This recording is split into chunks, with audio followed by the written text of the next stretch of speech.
Well, welcome everybody to the monthly sales mastery call. I have got none other than Todd Bookspan and Mr. Matt Baker on the line with me today.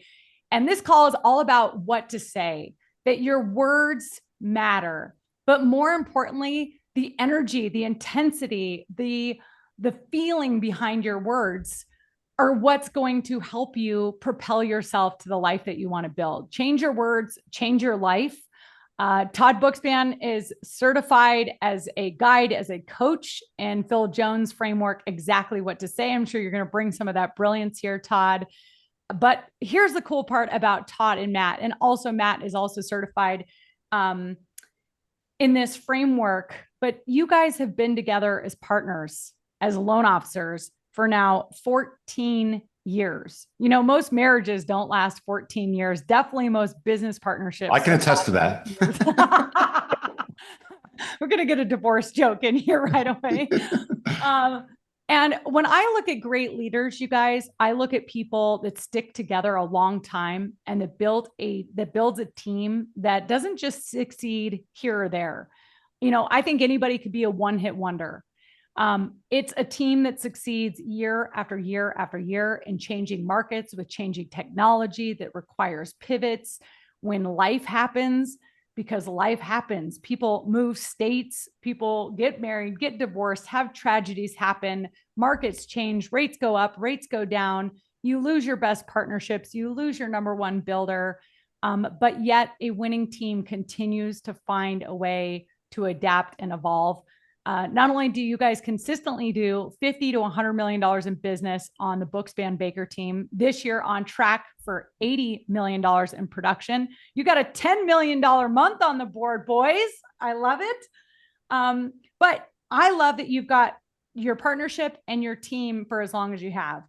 You were explaining to me, Todd, your operations team, Michelle, Brandy, and Angela have been with you for anywhere from 11 to 14 years.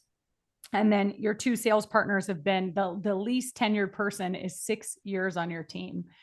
So let's just start right off the bat. Todd, what's the most important thing when it comes to knowing what to say to get someone to join your team or to get someone to meet with you? What is your framework for putting yourself out there and opening your mouth?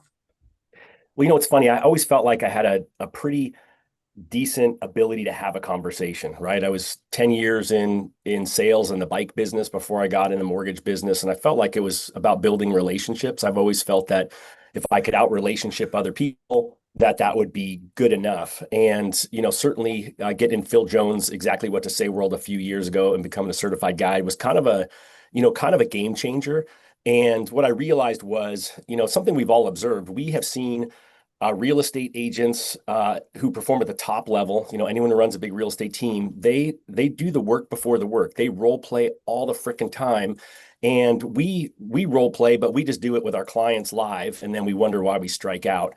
And certainly if you had a lot of reps with your clients, then you get better and better. And in just the last 3 years, the amount of time that I've put in with the words and phrases that Phil Jones uses, and they're normal words. I mean, they're probably stuff that a lot of you use every day, but the fact that I've put it in and day out, it's given me this different level of confidence now. And I think that's where I think loan officers are struggling right now. I feel like it's a confidence issue. I feel that people are kind of beat down from the last 2 years in the business, and you have this opportunity to put yourself back out there, because when we're talking to a new real estate agent, I mean, that's the number one question that Deborah Bird and I get when we teach Exactly What to Say is, what do you say to real estate agents? That's a tough one. I mean, you've got to be super confident to go after somebody new. So, for me, the framework is just understanding what I've learned from Phil and then putting that into practice, which has been a game changer for sure.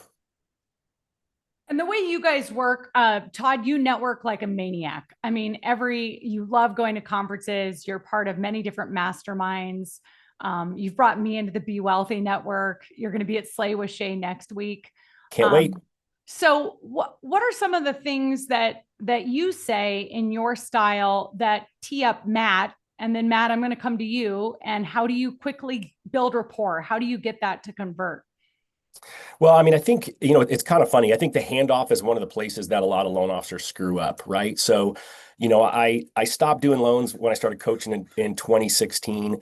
And then I got dragged back into loans during COVID, and I quietly did almost, I don't know, 700 and some odd loans from my Airstream traveling around with my wife. While Matt led the sales team and Matt did all the purchase business, I was really refi focused, and I recruited and hired, I call him a kid, because he's only a couple years older than my oldest daughter, to take back over my business so I could get back out of the day-to-day loans. And so I think the handoff is always so important because nobody wants to be surprised with who the next person that calls them is that they've never heard of.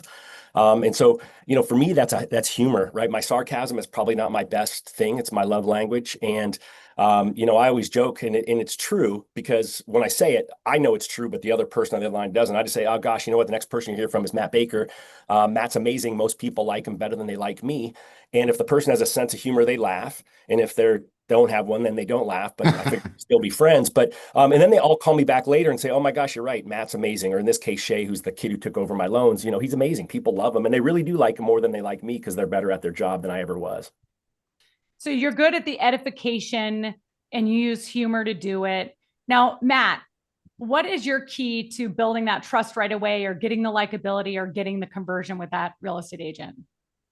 A lot of it comes down to just what I say and then the follow up right away. So if they do a handoff or an introduction to me, I don't wait hours. I'm like minutes. Like I jump on it right away, because that starts building the rapport. Like, oh, they said they were going to call me and he did. And gosh, he's really fast. And oh man, he's on it.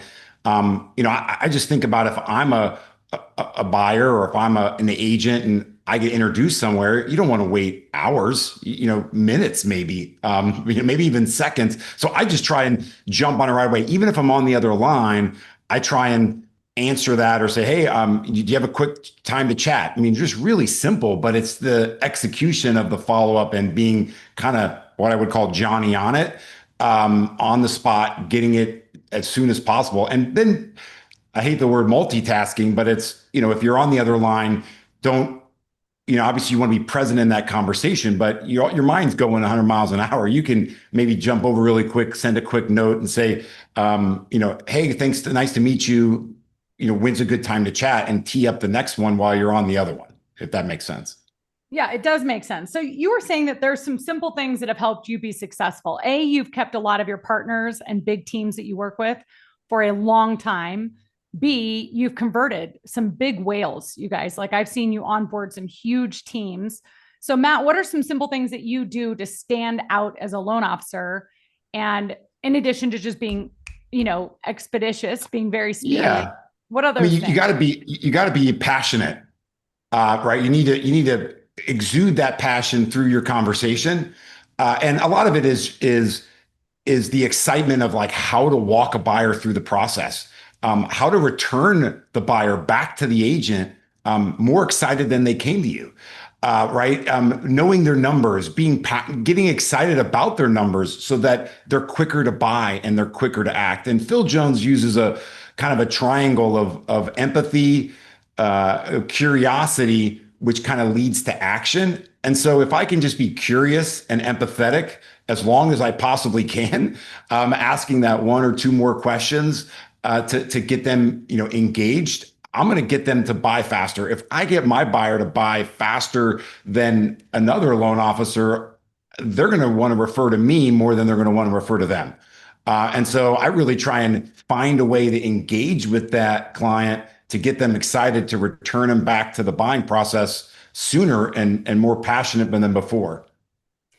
Okay, so I'm an agent, okay, and maybe I'm a listing agent. You've sat down with me for the first time, because let me just tell you guys, I've had a ton of coaching calls. I'm opening up Catalyst for open enrollment, so I've been doing 10-minute Zoom calls with all new Catalyst incoming members, and I've been asking them, what needs to change? Where do you need to go? And invariably, Matt, I hear a lot of people saying, they're exposing that their belief is that they don't have enough value, or they don't stand out, or what makes them different.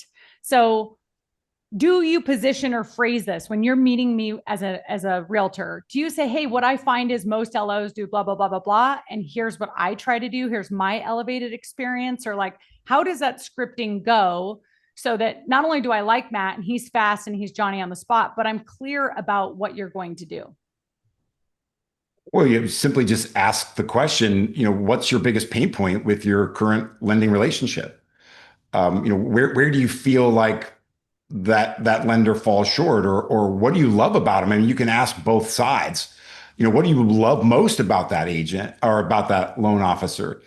And then just asking those questions and then just crafting, right? If what they love is not what you do, maybe you need to do that.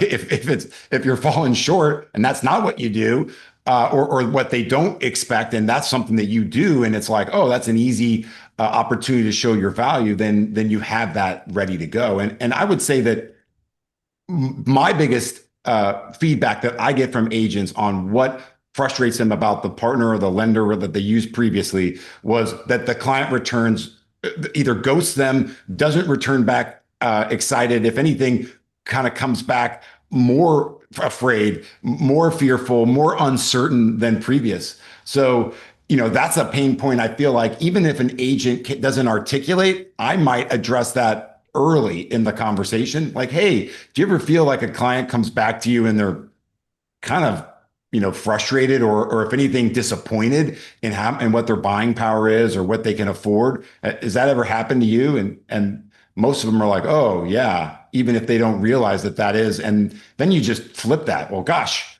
my clients return back to my buyer's agents more excited than before. And here's what I do. And I show them Mortgage Coach, and I show them the market, and I do a face-to-face Zoom and get them excited about the buying process. We meet face-to-face on those Zooms, and we call it the pre-purchase consultation. And those meetings go swimmingly well. And the agent is then, returning with a silver platter of a client ready to go.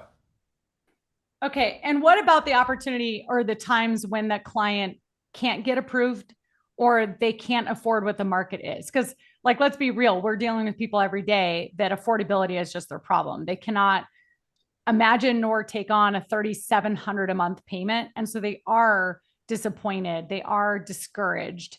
How do you phrase that? Or what do you do? I just don't return their call. No, I'm just kidding. Of course of course I call them. Of course I call them. And I would say that that is where the craft comes in on using language like exactly what to say to just really find, well, tell me your experience. Help me understand, what's your true goals and motivations. Because if you have a good idea of their dreams and goals, then you can craft the sort of the strategy for it. And I actually was interviewed yesterday by Channel 3 News here in Phoenix, talking about buyers and their consultation and what's happening in the market. And there's a strategy in every market: low rates, high rates, whatever the rate is, right? I mean, has become the focus, but the reality is there's a strategy in every market. So it's just really trying to find that strategy to be able to have that client. And again, sometimes you're going to disappoint them. They're going to only qualify for a little bit, or they're going to be awakened to what payments really equal. Because I feel like that's also the very frustrating part, that if they go online, they think their payment equals X and it's really Y. And you've got to actually sit down and explain it. And if you don't do it face to face, they may just feel like you're just blowing smoke, right? So that's where the Zoom call really, really benefits. Okay, Todd, I'm going to come to you about the craft. But what I wanted to say to everybody is that agents are not difficult. You need to, if your language to yourself is like, oh, it's so hard to meet a good agent, well, you're screwed already. Okay. I don't know what value I have to bring to them. All Matt said is that they have pain. They've had an experience with a lender or many, many lenders. And if you don't directly ask, what do you love and what don't you love? Where is your frustration? Are your buyers coming back from that lending meeting or that pre-approval meeting with total clarity?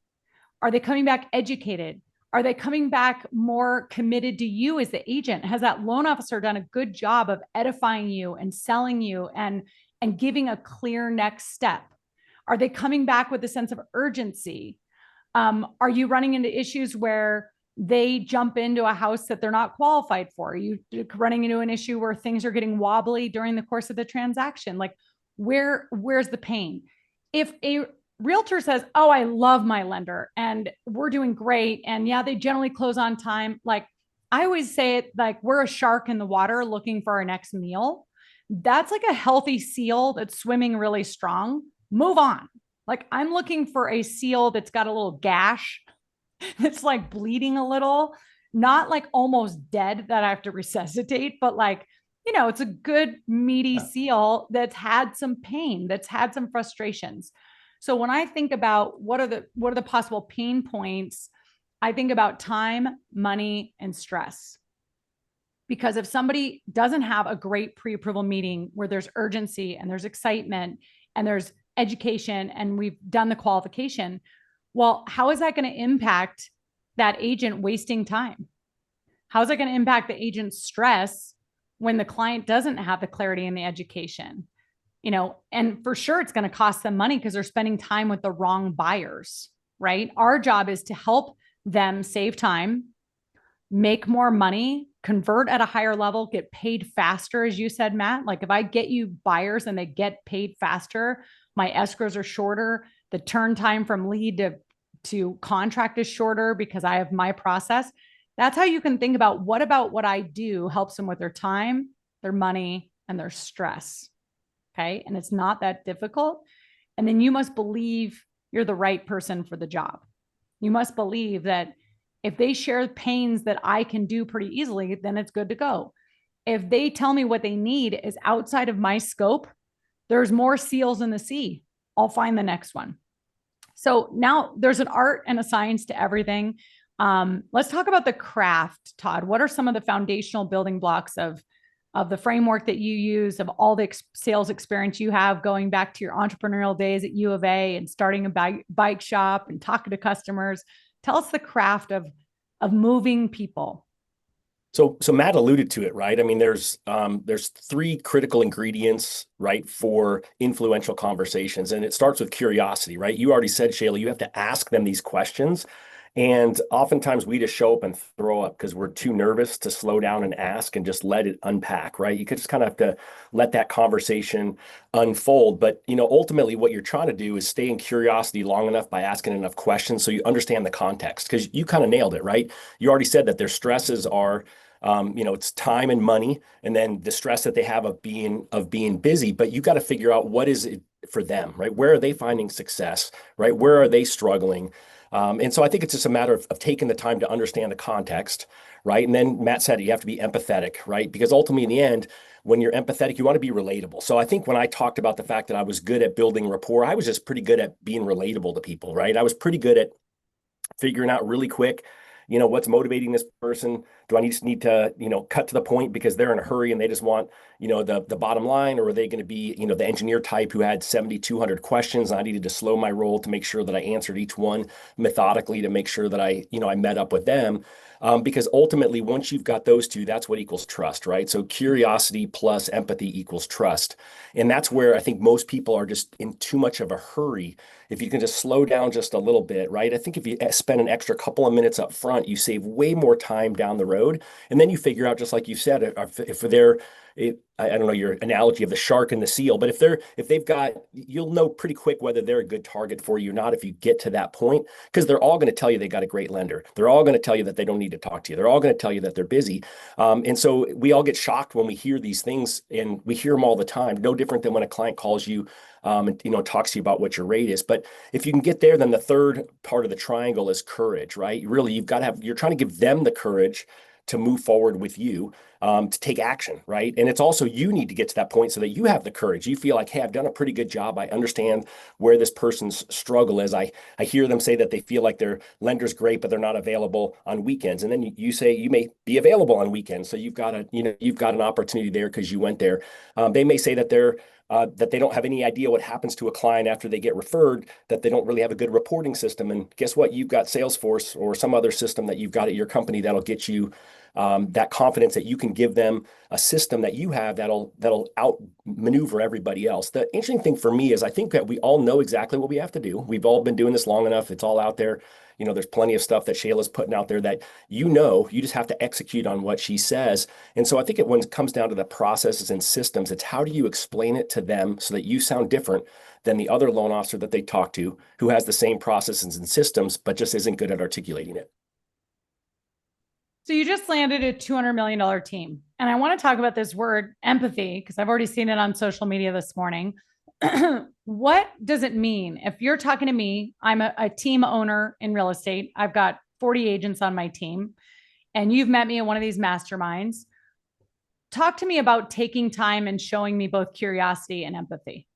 I mean, empathy really is like to care about the people that you care about, right? So, for me, I feel like, empathy is me showing up here because you care about all these people that are part of your community, and I care about them too, right? And it's how do you show up and how do you show that? And that's really because you asked enough questions to figure out what it was that's important to them. And Wow. it's always interesting. It's funny. There was one time, and it was kind of like when the light bulb went off. I got invited to speak at a NAREP meeting. I'd met the woman who had run NAREP in Arizona, and I was kind of deflated when I showed up at the meeting, and there was another loan officer there. And it was a good loan officer. And so that loan officer got up first, and they're like, I do FHA loans, I do VA loans, and I do conventional loans, and I'm really good at loans. And I'm like, that's awesome. So I got up after that person. I said, you know what? That's amazing. She is amazing at what she is. That's true. She is a great loan officer. No doubt. I said, and I have all those things, but I said, who here is struggling to generate and convert leads? And then again, I had to be patient, curious, right? And then of course, most people raise their hand a little bit. And I'm like, come on, you guys all have enough leads? Is there anyone here who's closing more transactions than they can handle? And then of course, all the hands went down. And I said, awesome. That's what I do. I help agents generate and create more leads. And convert more in follow-up. And it was kind of crazy afterwards because by me doing that, there was a line of people to talk to me to learn what I did. And then there was, one or two people talking to her, but it was just a matter of me thinking about, every agent wants more transactions. Every agent wants a higher conversion rate. I just had to explain to him that I had that and not throw up on them about the boring stuff that everyone else throws up about them. Oh, that was so good. Remember that everybody's favorite radio station is WIFM. What's in it for me? Meaning, if you show that you care about what they care about, AKA empathy, then they're like, oh, this person gets me. They get where I'm at in my business. They understand that they can come along and fill a hole and fill a gap and be a partner to me.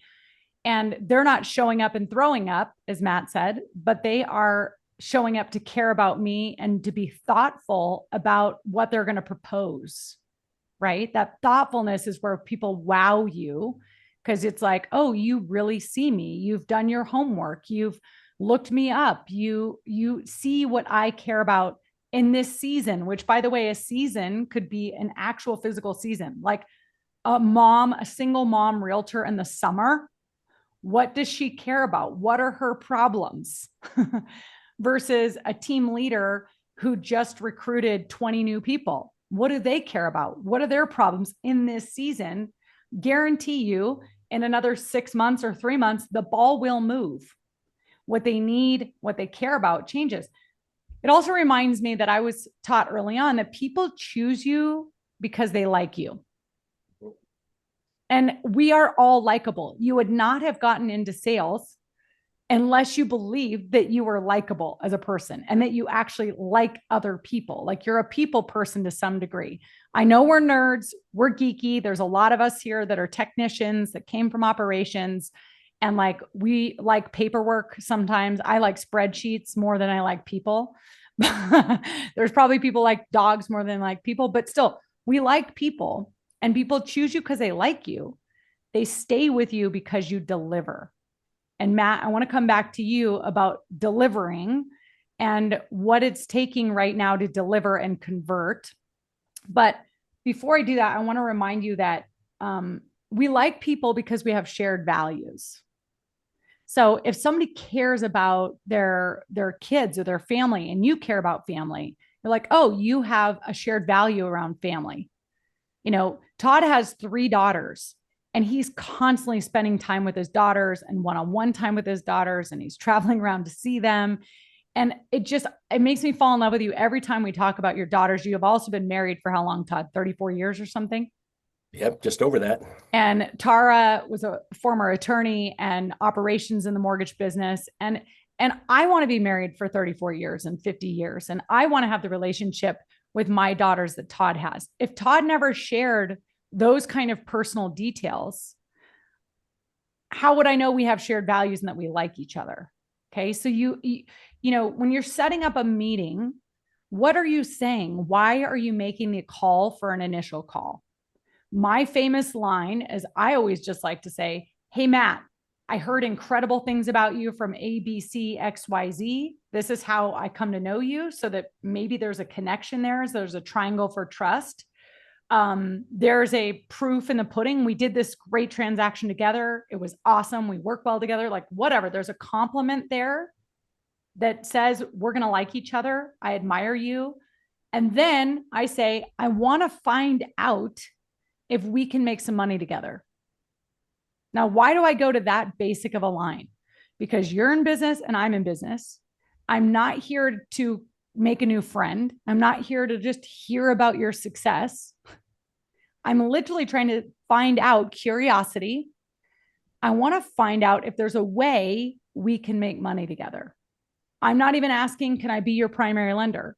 I'm not asking for, the top spot. So that's why I keep it generic. And I've had so much success, landed hundreds of meetings saying, I want to find out if there's a way we can make some money together. And then you shut up and you get the meeting. And in that meeting is where you use the long curiosity and empathy. The deeper you go, the faster you will move. So you have to go slow to move fast. All of you on this call that are technicians, me being one of them, we hate wasting time. But if you just slam people directly and you try to bullet point it, you treat everybody as a high D personality of like, bang, bang, bang, get off the phone. You're not going to build that trust or likability. And you're just checking boxes. You're not being effective because you're so worried about being efficient. You've got to focus on being effective. Did I move people? Did we actually go somewhere? Did I squeeze their heart? Did I know what they care about? If I leave there bumping along on the surface of bullshit conversation and I didn't really find out, where are they feeling insecure? Where are their beliefs, limiting beliefs? Where do they feel really good about their process? And then where do they get all tense and worried? Like, that's when I go, ooh, I went somewhere. I found an opportunity. I opened a door. Hey, Shayla, can I throw out an observation? Yep. So one of the things that I observed is the number one question I get asked around exactly what to say is, how do I cold call a realtor? And, my answer always is have something to invite them to. But the real thing is, my observation is that most people in the business who've been in the business more than a couple of years, we already have a realtor of database. We already have a database of realtors who we've actually talked to before in transactions. We bumped into them at an event. We've been somewhere that we're not doing business with. And so I always wonder why we're scared to call the people that we know first. And so anytime I challenge a loan officer to actually go into their phone or their CRM or wherever they have their list of real estate agents, I mean, most of them have 50 to 250 or more that they could actually start calling today who aren't sending them any business. And then they don't have to have that insecurity about the fact that the person doesn't know them. And then they could absolutely use your line, right? Hey, how can we get together? How can we make some money together? Because you kind of already have built that rapport with the person. Or you can, sit down with, have that conversation because you talked about being likable. Hey, you already like each other. You knew that. You did a great transaction for them. You just weren't brave enough at the end to ask for the meeting and just say, gosh, we did that transaction last year. I really enjoyed working with you. I was too, whatever you want to use, insecure, too busy, too whatever. I forgot. I just didn't ask you to get together. I want to get together and learn a little bit more about you and your business, or use Shayla's line about making money together. There's some reason. And then that's where you can start drilling with all the things that you can learn in Phil's book, like help me understand what your current lending relationship looks like, right? Hey, what do you understand about, different lenders' conversion rates and all the things that you could start pulling out of your pocket to be curious. But I think that's where you may all be getting it wrong, is that you already know enough realtors. You don't actually need to cold call anybody. Thank you for saying that. So Matt, they choose you because they like you. and you know how to get people like you right away. You're interested, you're curious, you're passionate, you're fun person to be on the phone with, you're easy, right? We all have those things. Then what is it taking right now to convert? Not just being fast, but like how what does it mean to like Sure. people stay with you because you deliver? What does it mean for you to deliver? Well, just even in just hearing this conversation, a lot of things in the past, I went to how fast can I do a loan app? How fast can I get off the phone? Like I used to pride myself on like, yeah, I knocked that out in 7 minutes. I took that thing down in five, and I had to change my mindset to go, if I do a 30-minute call and I ask lots of questions and I have a deeper loan application experience, I'm saving like 10x on the follow-up, right? One or two calls to check in rather than every day trying to get their documents because I didn't create the right rapport at the beginning.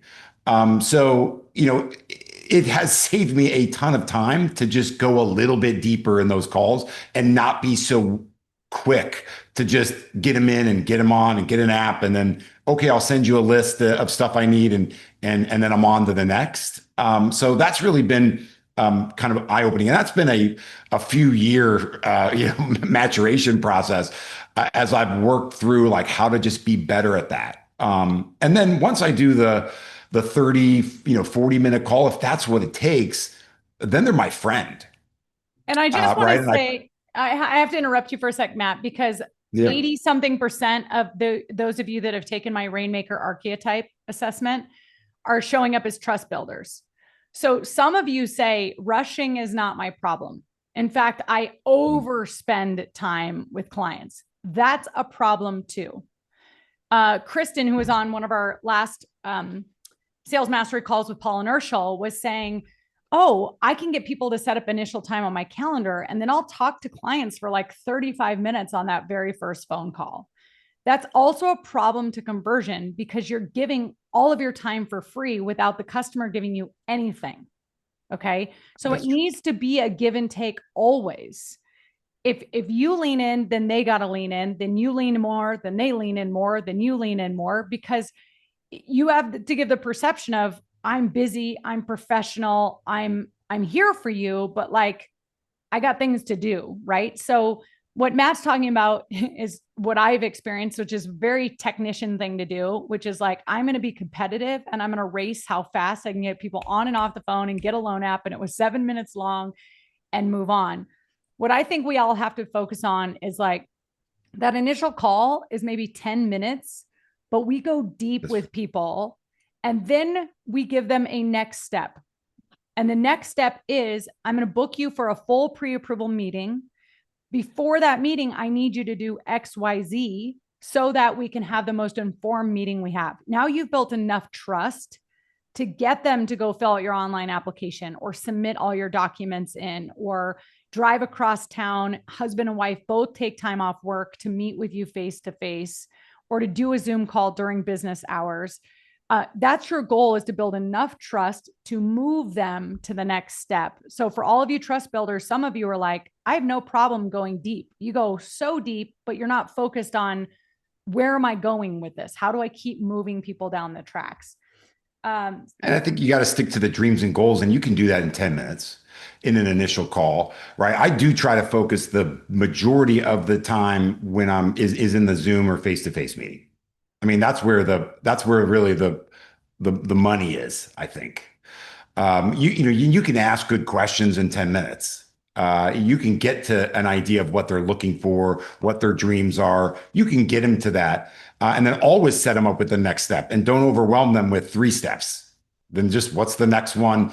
And then forecasting, again, if it's like the next day or the next morning, you just want to make sure you saw that email with the next steps. When you think you can complete it so that we can get you on the books for the next one. And then so again, you're just always leading to the next one and you know what's next, but they don't. So you have to make sure that you're telling them and then following up with them when a time elapsed that you feel like they should have been able to complete that step. And that's where I feel like sometimes we fall short, is that little 1 or 2 extra touches. I use text a lot for that. Fantastic. This is where the automated sequences in Salesforce and Outreach work really well too. So if you change the stage from waiting for loan documents or going from pre-qual to pre-approval, then you can be reminded that this follow-up needs to happen unless they've submitted their documentation. I would also 100% agree that the pre-approval meeting is when we are on show. This is when they are deciding, are you going to be my loan professional or not? So what are you doing to create the urgency and to get them excited, Matt? Because one of your promises or hopes is that every time somebody talks to you, they leave feeling more pumped up, more clear, more educated. So how do you do that? Well, everybody has no idea how rates work. Buyers don't understand rates. They don't understand the market. They don't understand that, and they really want to just understand. And you're not going to be able to do that via phone, really, in my experience, effectively. So it's like the quicker you can get them to a Zoom meeting and get all of their information, you can show them like, hey, would it be helpful if we set up a time where I can show you how rates work? I can show you a rate board. I can show you different costs and structures and what makes up a payment so you have a better idea of what things cost. And everybody has never said no. That's a Phil Jones line. Would it be helpful if? Yeah, that's beautiful, because then they walk right into, yes, okay, well, the next step is, right? And that's scripting right there. The next step. The other one I use a ton is open-minded.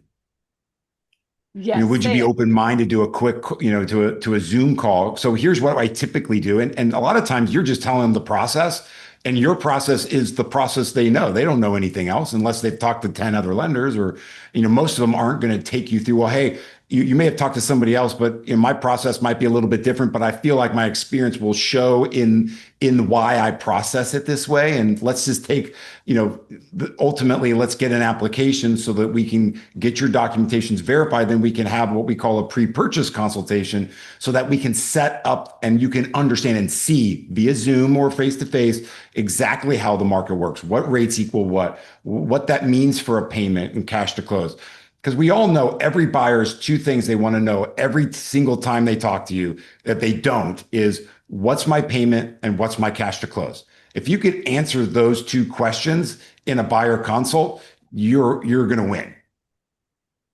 Because I can tell you that 99% of lenders don't do it effectively. All right, so Matt, run us through an initial call script. Let's just make sure we really got this. An agent that you've recently chased or you're calling, what do you say exactly to get someone to meet with you for the first time? And we're talking about an agent here. Okay, for an agent perspective, it's going back to kind of what Todd said and just figuring out what, can we meet? And I've used the business call. I've never done the, do you want to make money? Because I know a lot of agents. Obviously, I've been doing this 30 years. So, at some point they come across me. Ironically, I do a West USA, it's a real estate company here, podcast. And so people just, oh, I know your name. I actually, my daughter goes to gymnastics and her best friend's mother is an agent at West USA. I didn't even know. And she was like, oh my God, I've been listening to you for years. I didn't realize you're that Matt Baker. So I was like, and stupid for me for not like, hey, what do you do? And asking more questions and being more curious. At that time, you just want to watch gymnastics. But at the same time, people know who I am. So it's the conversation is just easy. Most people want to know, like, what do you think the market is? I mean, I use that line all the time. Like, hey, do you have questions about what's happening in the market? Or do you have a few minutes to do a quick call? I'd love to just pick your brain on what you're doing. I've been really, along with Todd, hunting a lot of whales. And one of their biggest pain points seems to be educating the new agents they hire. They're doing a lot of recruiting. They're bringing on new agents. So, the fact that I can take an agent and kind of walk them through, baby step in the process, they like that. That's fantastic. Yeah, you're a leadership leverage. So I want to talk about being bold and courageous. And Todd, I'm going to pass it back to you in a minute. But I do want to tell everybody that, at the underlying everything is our beliefs. And as I've been talking to one loan officer at a time, I catch beliefs coming out of their mouth by listening to their words.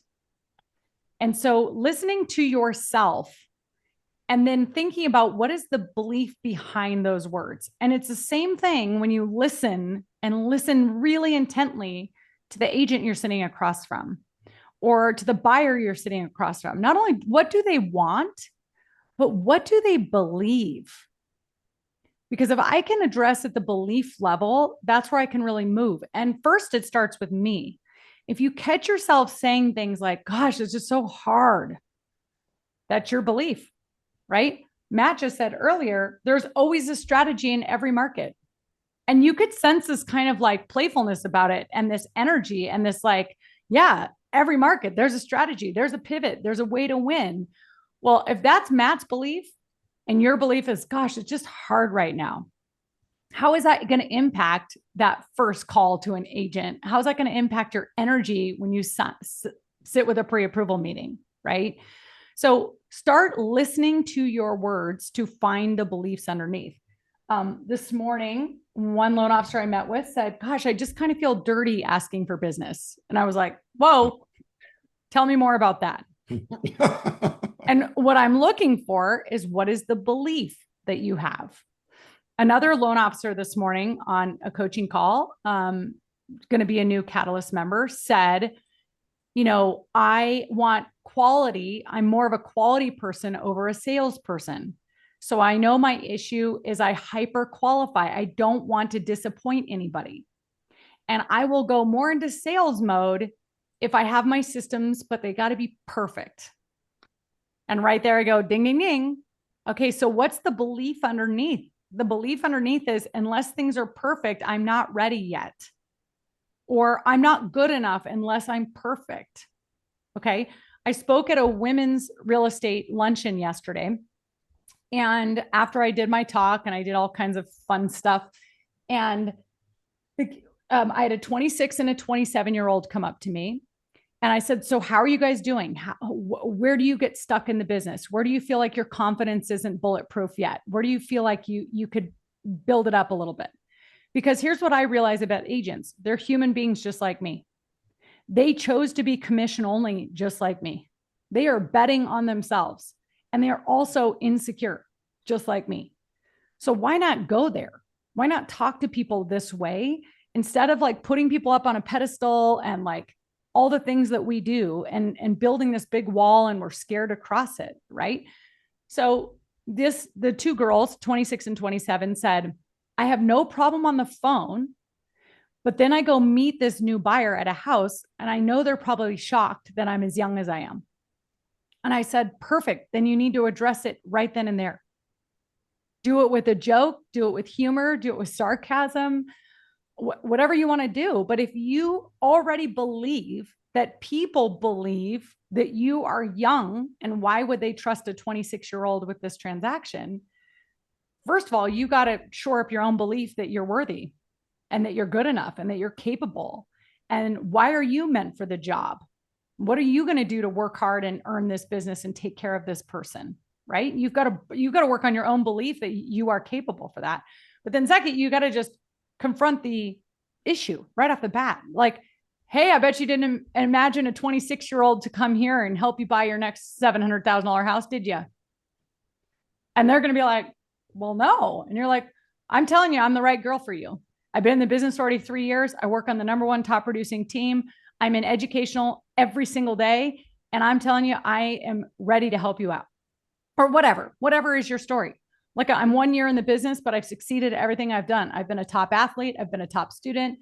And now I'm in real estate and I've been here for 1 year. I'm obsessed with this market. I'm so excited to help you today. Then I talked to a 30-year-old. She does not have that problem. This girl oozes professionalism and class. But guess what her problem is? She's always been the top. She's been a top athlete. She's been a top everything. So because she's not top in real estate yet, she has imposter syndrome. She has that I'm not perfect. I don't know everything yet. And I said, yeah, but will you work harder than the next person? She goes, yeah. I said, are you incredibly competitive? Yeah. Are you good with technology and digging things up? Yeah. I go, well, that's what you have to say. So words matter. And if you really listen to your own words, you call each other out on it, you listen to your buyer's words, you will catch the belief. And then once you catch the belief, you can go, oh, is that really true? Because most of our beliefs are just, I don't know where the hell they come from, right? Usually our childhood. So let's talk about being bold and being courageous as part of the other part of this triangle. You've gone long, you're asking about the pain points, you're really getting empathetic, you're caring about what they care about. So, Todd, what are those moments of being bold and courageous? What are you doing right now and been doing the last 2 years in this hard market to continue to be bold in your own sales practice? Well, I mean, if you've built that trust, it's a whole lot easier to be bold, right? You've earned the opportunity to ask them to take action, whatever you want that action to be. And I think it's kind of always a shock. I mean, I heard so many top performers like you, back in the days talking about the fact that you say, well, hey, it would be a great opportunity if you could refer me your next 2 deals so that you could see how I work. And I always thought, gosh, I couldn't ever ask somebody to refer me deals. Like I felt like that was too bold. And here I was, doing a lot of loans, 400 loans a year, but I was uncomfortable with that line. But today, if I was out there, because I'm taking the time to be curious, because I'm empathetic and building that trust, to say something like that at the end of the conversation, to ask for the deal, isn't difficult if you've got to that point. The problem is oftentimes the people who are bold enough to ask for it before they've earned the right to ask for it. And so ultimately in the end, you've got to have good perception too. Like, how's that person, if you're with them, are they leaning in or are they back, right? Are their arms folded? Like you can look at the body language, and then over the phone, you've got to kind of hear, how is their response? I mean, you have to be good at listening to tonality and understanding, where they're at. But ultimately, if you're confident, right? If you've got the beliefs like Shayla's talking about, ultimately you shouldn't struggle with then asking for whatever that thing is. Hey, would it be possible then for us to get together to have a cup of coffee so I can learn a little bit more about you and your business? It was really rare that somebody, if I got to that point and asked that question, because that was always my go-to question to get a meeting, that they said no, because I made it low pressure. Because ultimately I'd ask enough questions, I'd answer their questions, right? Hey, I already have a loan officer. I know you do. Of course, you wouldn't be as successful as you are in the business if you didn't. And just, unpack it with a line of questioning. And so it's not that difficult if you just take the time and you really think through what is that next thing I can say to give me the belief and the confidence that gives them the reality that I can be trustworthy to ask that question.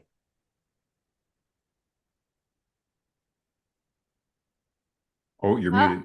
Just like There you all go. podcasts do, they break for a commercial. I'm going to break for a commercial because I want to see if you guys can come up with a question, a direct question. Rosie's got one in the chat. I want to challenge 4 or 5 more to come through the chat. But the quick commercial break is that Catalyst is my coaching community. Todd and Matt have joined me at Guild Mortgage. It's now been, what, a year and a half, guys, since you've been here at Guild? Yeah. Yep. They're on all of my stuff. We have team sales calls. We have powwow mastermind sessions, and then we have Catalyst. And so, Matt, you've been doing this maybe not 30 years, but how many years you've been doing this? No, it's 30 years Longer. this year. Yes. I was trying to make Hey, you but younger, hipper which than is funny you said that, because in my 20s, because I was in the business at 19, that that's what you had to do. You had to be like, well, how do I exude value and knowledge by being so young? Now I'm gray. Now I'm like, oh yeah, I've been in the business a while. Like, you don't need to know how long. But that's just the funny part of the business. But yes, I've been in it a while. Let's put it that way. So just a quick talk about what is Catalyst and what are we doing for this quarter. Catalyst is where people come in that are super, super driven, but they want bigger results with less stress and more balance. Okay. So we do a couple things. We have a Catalyst planner. Mine's right here. This allows you to choose to focus, to track, and to prepare, because people who want to be professional are prepared. I have a community. So it's not only just sales mastery calls like this, but we have a weekly coaching call every single Tuesday. And we work on stuff like this, soft skills like emotional intelligence, discipline, beliefs, overwhelm. We talk about, using tools and frameworks, but we're also bringing in a top producing coach within Elevate Coaching to talk about a business system every single call. So they're super high energy, super tactical. It's a one-to-many program. So you get to take the information and go attack it. But people come into Catalyst and say, I want community, I want energy, I want to be driven and motivated by others. And if I can be guided through Shayla's frameworks, I think I could do some cool things. So it's $395 a month. I want it to be the most high impact coaching experience in the nation, for the cheapest price, because honestly, every day I can't believe how much stuff costs. I just got my bill for the cleaners to clean our tall house. It was $990 for the cleaners. So my mom's like, I'll become a maid. I mean, everywhere you turn, you're spending money, but the best investment is investing in yourself and changing your beliefs that I can grow, I can learn, and I want to invest in myself and do the work. So Catalyst is only going to be open for enrollment September 18th through the 23rd. And then it's a quarter. You got to give me 12 to 13 weeks to really dive in, use the frameworks, get excited. Many people have stayed in Catalyst well over a year and more because they just don't want to leave this community. And I keep bringing the value at a higher and higher level. My team is still in the business. We aren't going to do 10 million this month, I think, but we're on track to do 100 million as a team. And I have 75 loan officers and I run sales calls and I'm doing realtor presentations. So I'm in the freaking game with you guys and I'm going to keep meeting you where you're at. I also collect a weekly pulse check. So I read every word of my accountability survey. So I know where you're at, where you're struggling, where you want to go. And I bring that coaching into play. If you join, you get a Catalyst planner. It's a $97 value. I collabed with the one and only Todd Bookspan on his version of the Win by Noon, and it's Shayla catalyzed. But for all of you that are on this call, I would love to have that 10-minute conversation with you to help you find that belief, that obstacle. Like, let me ask you real bold and direct questions about why Catalyst, why now, why me as a coach, and what needs to change in your life. You'll be amazed at what we can accomplish in 10 minutes because I'm really good at listening to loan officers and helping them figure out what has to shift. The question is, will you do the work? Will you believe in yourself? Will you go forward? So we'll put the link in the chat. Laura just dropped it so you can go join my interest list. Anybody who from this call who joins my interest list, because it is not open, I will offer you the 10-minute Zoom call and we'll pack my calendar with those around Slay with Shay, which is happening next week. So I'm super pumped on that. So just Matt, do you have anything else to say about what it's been like to be a part of this community? And you know, you moved over from another company, been there for 8 or 9 years. Catalyst is a coaching program. Anything you want to add to help me, you know, close these people to go sign on my interest list? Close them. I just think that if you're missing community, which I feel like we all are to some degree, you know, at my previous company, they didn't have these kinds of calls. Now they do, you know, do meetings and stuff together, but I feel like the community aspect, and a lot of us are working out of our homes or office, like we don't have that office culture as a mortgage industry that we used to. So, you know, if you want a community and you want to be able to like have somebody like accountability and see people producing and that you kind of want to do too, then you just jump into these things and you just make the time. It's really not that much time, honestly. And Todd, you said Matt comes away from my calls many times calling you going, I just learned this and I learned that. And we all just get better together. Well, I mean, I don't think anyone here can deny that spending time with you on Zoom is not infectious. Like you cannot spend 30 seconds with Shayla and not come off that with hearing something amazing and feeling amazing about yourself. And so I think that we have to surround ourselves with people who are positive at a time where everyone is struggling. And so the thing I love about any time that we talk, about any time that we're together, Matt mentioned the word community. I think that's super important, but I don't think someone can go through your program and not come out of it with, you know, not only just doing better business wise. I think that's just a given, right? You're gonna know more about what you're doing through the accountability and all the stuff that you're talking about, but you're also going to come out of it personally in a way better space. Thank you. Well, I've wanted my reputation from a business perspective that if you hang out with me, you make more money. But secretly, the reason I want you to make more money is I want you to see more value in yourself. I want you to believe that you can have it all. I want you to believe that you can be as fit as you've ever been in your 40s or 50s or 30s. I want you to believe that you can have the deeper, more rich, awesome relationships because you're actually getting more in tune with who you are and your true voice and what you want. I want you to feel prepared so you come into your day ready to crush it and be focused and not distracted and a walking dead person like so many people around us. Every one of you is dynamic and you're gritty and you want more and you're ambitious, but like, what are the freaking frameworks and the disciplines and the rituals that help us actually live that way? And if the effort is doubling your volume, well, guess what? We're going to have to pull apart your discipline and we're going to have to pull apart your mindset and your beliefs. And we're going to have to like show up over and over again to meet that comfort zone and stretch you if you're going to get where you want to get. And so it's always about who we become in the process. And I think, you have more money, you have more ability to be generous and to support your family. You have more pride about who you are and feeling powerful. I mean, all the good things happen because of it. So thank you. I hope you join my interest list and we have that 10-minute call and you jump into Catalyst. Let's see. Rosie said, what if they won't fill out an online application or over the phone? Rosie, that's just kind of my barrier. It's not my client. Like, I don't want someone walking in here and taking 45 minutes to fill out an application to find out they have a 500 credit score. So I would just do the takeaway close and say, I understand if you're uncomfortable. This is our process. We've helped hundreds of clients. We're a publicly traded company. We have high security. Would you like me to refer you to somebody else? That's what I would do. Guys, not everybody is for you. There's probably 30% of the people you meet, they're just not for you. What they need is not within your wheelhouse. Next, go get more leads.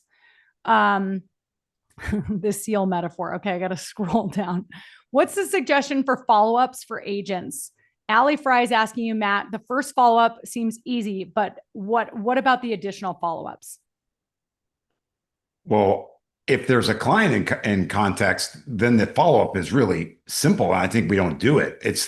We need to over communicate via text and phone calls with where you're at with that particular client. Now, if you're just following up from a meeting and you want to okay, I want to work with you. Well, hopefully you ask lots of curious questions in that time, in that meeting, in that initial conversation, that now you have many things to follow up with. Maybe it's, I saw, met a guy and he was going hiking. So, or, one, agent, it just is on their way to vacation. So in a week, what am I going to do? I'm going to follow up. Hey, how was that vacation? They love to tell you about what they're doing. And so if you should be able to hear and pick up those little subtleties and then just make sure you make a note in your planner, and say what's to come so that you can then follow up with a quick little text like, hey, how was that vacation? How was that? Add one. Yeah. So you say you're a trust builder, Allie. I've got Jackie Hurtis speaking at Slay with Shay, and this is where she was falling down. She's like, everybody loves me. We have this amazing energy, but then what? And the last 3 minutes of the meeting, you need to ask for permission on those next steps, which could stretch over 90 days. Okay. So if I'm meeting with Emily Floyd, I'm like, gosh, Emily, this was such an amazing meeting. What I'm looking to do is partner with 15 great agents that I can go all in for, whether that's late night pre-approvals, whether that's hustling together, but like really having your back and doing business. I want to do business with people like you that are driven, that are hungry, whatever. You're complimenting them again. Okay. Remember, sales people love compliments. And you're saying, I would love to work with you. Like, let's set a goal. Let's do 2 deals. Do you think we could do 2 deals together between now and the end of the year? Let's close a deal. Let's make money together between now and the end of the year. You think we can get 2 or 3 buyers to play together? Whatever you're asking for, usually they like you. You don't ask the question unless you like that. You're pretty sure that you're like, this is a match. We like each other. And then you're like, cool.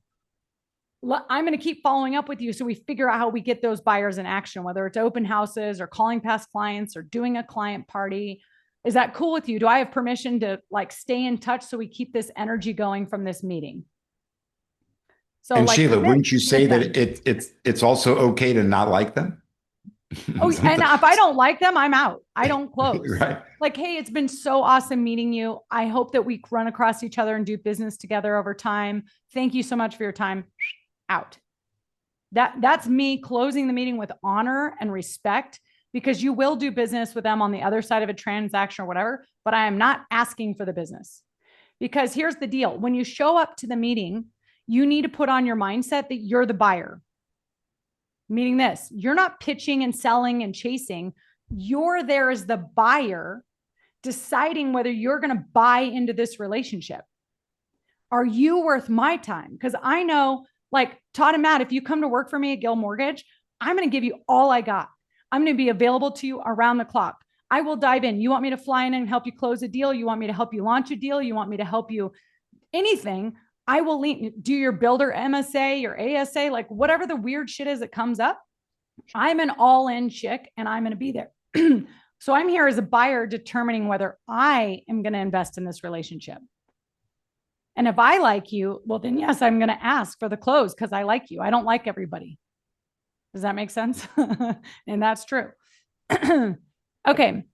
I do think there's a couple other things you can follow up with too, right? I mean, I said it earlier. I mean, if you always have something going on, you can invite people to. It's just easy to team up with a title company and put on a lunch and learn once a month, right? We all the information's out there. You could totally do that if you chose to.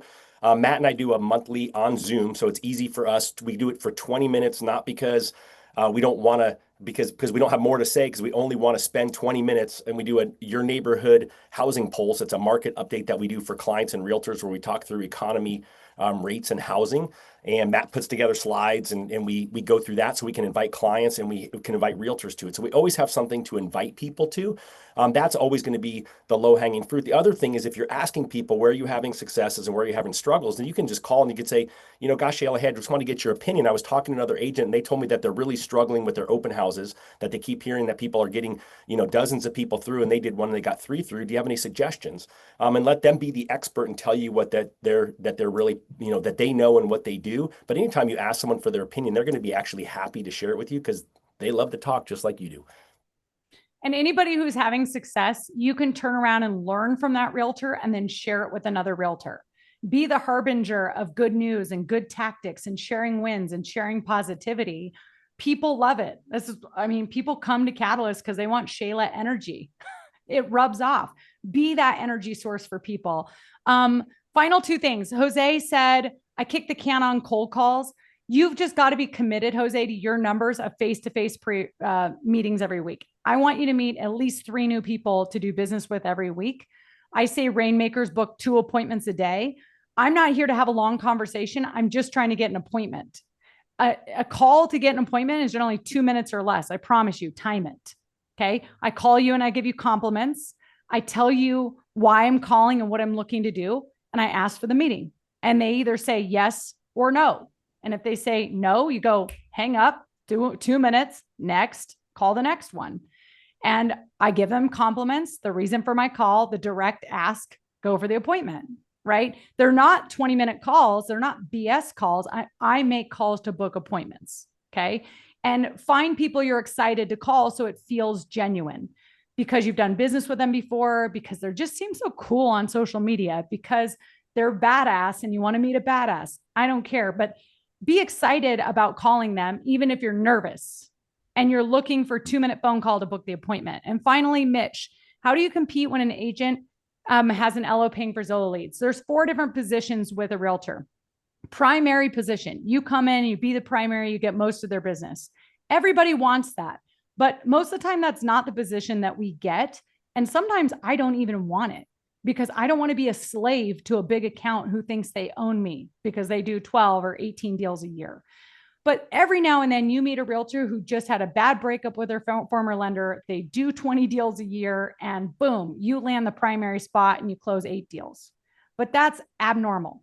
The second is becoming their backup, becoming a secondary lender for them. That's my favorite position because you got to find out how you fill in the gaps and you fill in the holes and you say, I'd like to be your backup position. And I'm gritty and I'm competitive and I want to earn that primary spot, but give me the chance to be your backup. It's really hard for people to say, nope, I'm not going to make you a backup. Okay. Then you get permission, Allie, to keep following up as the backup, right? To give them information on products or success stories or whatever, so that you can help them make money. Third is a niche. Maybe you do a niche product that nobody else does, your DPA programs, your land loans, your construction loans, your renovation loans, your non-QM crap, whatever it is, you can come in and say, I just want to be your non-QM condo person. I'm an expert at this, or I want to be your USDA person, or I want to be your jumbo person. The fourth is a JV or partnership where you say, we're going to go canvas a neighborhood together, or we're going to do the wedding trade show together, or we're going to do a client party together. And that's why you partner. So you're just looking for opportunity. And I think this goes back to the beginning about remaining curious and caring about what they care about. And if you have shared values and they like each other, you just then have to be courageous to ask. Todd and Matt, you guys crushed it. Thank you for being in my lives. You make me a better leader because I want to be worthy of leading you. I was so honored when you called and said, hey, can we talk about Guild? And I'm like, what? And here we are a year and a half later, and we make each other better. This has been an awesome segment. I'm so excited to see you at Slay with Shay next week. And guys, can we give it up on a scale of 1 to 10? Put in the chat, how was this call? How helpful? Don't fluff us, but how helpful?